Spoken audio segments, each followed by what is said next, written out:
السلام علیکم۔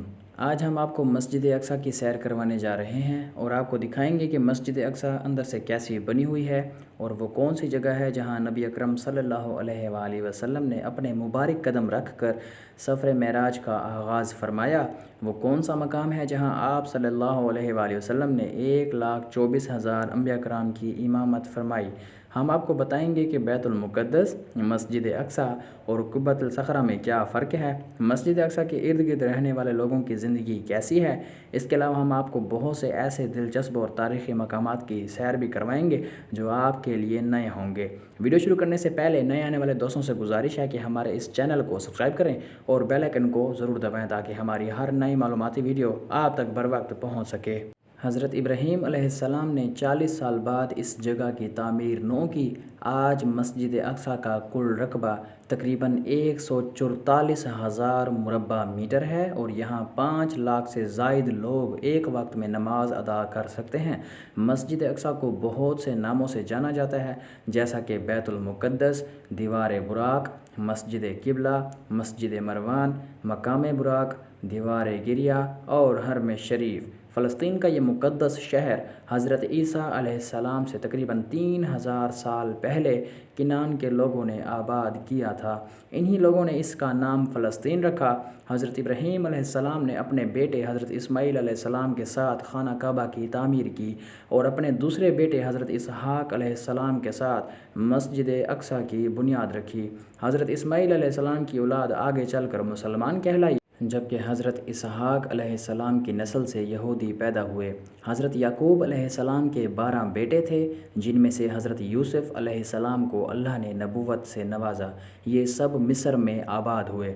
حضرت موسیٰ علیہ السلام نے بنی اسرائیل کو فرعون کے ظلم سے نجات دلائی اور اللہ کے حکم سے دوبارہ فلسطین کی طرف لے آئے۔ اس کے بعد حضرت داؤد علیہ السلام کا دور آیا۔ انہوں نے مسجد اقصیٰ کی دوبارہ تعمیر کا آغاز کیا، لیکن ان کی زندگی میں یہ مکمل نہ ہو سکی، چنانچہ یہ کام ان کے بیٹے حضرت سلیمان علیہ السلام نے مکمل کیا۔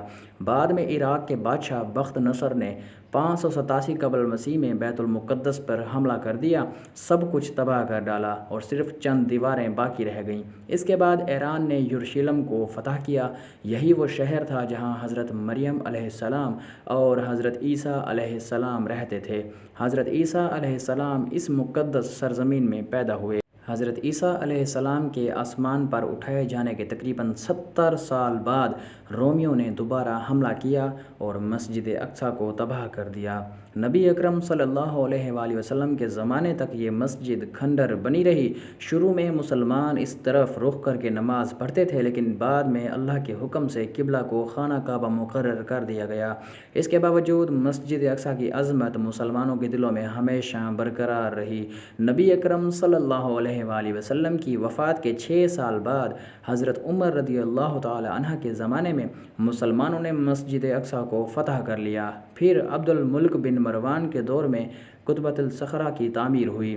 1699 میں صلیبیوں نے دوبارہ قبضہ کر لیا اور مسلمانوں کا خون بہایا۔ پھر نور الدین زنگی نے بیت المقدس کو واپس لینے کی مہم شروع کی اور اس کو مکمل کیا۔ سلطان صلاح الدین ایوبی نے، جنہوں نے بیت المقدس کو دوبارہ فتح کیا، 1918 تک یہ علاقہ مسلمانوں کے پاس رہا۔ اس کے بعد برطانیہ نے قبضہ کر لیا۔ اس دوران یہودیوں نے یہاں آنا شروع کر لیا اور 1948 تک زبردستی اسرائیل کے قیام کا اعلان کر دیا گیا۔ تب سے فلسطین کے مسلمانوں پر ظلم کا آغاز ہو گیا۔ دوستوں، یہ بات جان لیجئے کہ قبۃ الصخرہ، مسجد اقصیٰ اور بیت المقدس 3 الگ الگ چیزیں ہیں۔ جو گولڈن گنبد آپ ویڈیو میں دیکھ رہے ہیں، جہاں سے نبی اکرم صلی اللہ علیہ وآلہ وسلم نے سفر معراج کا آغاز فرمایا، اسے قبۃ الصخرہ کہا جاتا ہے۔ اس کے ارد گرد کا پورا علاقہ، جس میں مسجد اقصیٰ بھی شامل ہے، اسے بیت المقدس کہتے ہیں، اور جو مسجد قبۃ الصخرہ کے سامنے موجود ہے وہی ہے مسجد اقصیٰ۔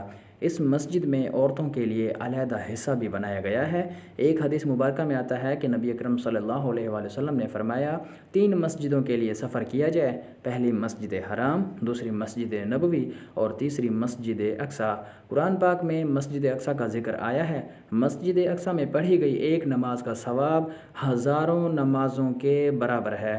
یہ مسجد اندر سے نہایت خوبصورت اور منفرد طرز تعمیر رکھتی ہے۔ اس کا اندرونی حصہ شام کی اموی مسجد سے مشابہ ہے۔ گنبد پر بنے آرٹ ورک کو دیکھ کر انسان حیران رہ جاتا ہے۔ اس مسجد کے نیچے پرانی مسجد اقصیٰ بھی موجود ہے، جہاں لوگ نوافل پڑھتے ہیں اور بچوں کو قرآن پاک پڑھایا جاتا ہے۔ قبۃ الصخرہ کا گنبد دراصل عبد الملک بن مروان نے بنوایا تھا۔ بعد میں 1993 میں اردن کے بادشاہ شاہ حسین نے اس پر 200 کلو سونا چڑھوایا۔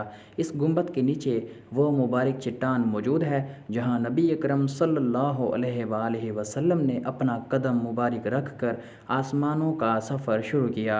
اس مقام پر آپ صلی اللہ علیہ وآلہ وسلم نے 1,24,000 انبیاء کرام کی امامت فرمائی۔ یہودیوں کے نزدیک بھی اس جگہ کی بہت اہمیت ہے۔ ان کا عقیدہ ہے کہ اس چٹان کے نیچے تابوت سکینہ دفن ہے، اور ان کے خیال میں یہ وہی جگہ ہے جہاں حضرت ابراہیم علیہ السلام نے اپنے بیٹے کی قربانی کا ارادہ کیا تھا۔ یہی وجہ ہے کہ یہودی بھی اسے مقدس مقام مانتے ہیں، لیکن مسلمانوں کے لیے اس کی اہمیت نبی اکرم صلی اللہ علیہ وآلہ وسلم کے سفر معراج کی وجہ سے ہے۔ یہ پورا علاقہ 9 دروازوں پر مشتمل ہے، جن میں سب سے مشہور دمشق گیٹ ہے۔ اندر موجود بازاروں کو سوق کہا جاتا ہے۔ یہاں چھوٹی چھوٹی دکانیں ہیں، کپڑے اور جائے نمازیں اور مذہبی اشیاء یہاں پر فروخت کی جاتی ہیں۔ یہودی اس علاقے کو ٹیمپل ماؤنٹ کہتے ہیں، اور اس کے مغربی حصے کی ایک دیوار کو ویسٹرن وال یا دیوار گریا کہا جاتا ہے، جہاں یہودی عبادت کرتے ہیں۔ اللہ تبارک و تعالیٰ سے دعا ہے کہ فلسطین کے مسلمانوں کی مدد فرمائے اور ہمیں بھی مسجد اقصیٰ کی زیارت اور حاضری نصیب فرمائے، آمین۔ دوستوں، یہ تھی آج کی معلوماتی اور تاریخی ویڈیو۔ اگر آپ کو ویڈیو اچھی لگی ہو تو کمنٹ میں سبحان اللہ لکھنا مت بھولیے گا، اور نئے آنے والے دوستوں سے گزارش ہے کہ چینل کو سبسکرائب اور ویڈیو کو لائک ضرور کر دیں۔ ملتے ہیں ایک نئی معلوماتی ویڈیو کے ساتھ، تب تک کے لیے اپنا اور اپنے پیاروں کا خیال رکھیں۔ اللہ حافظ۔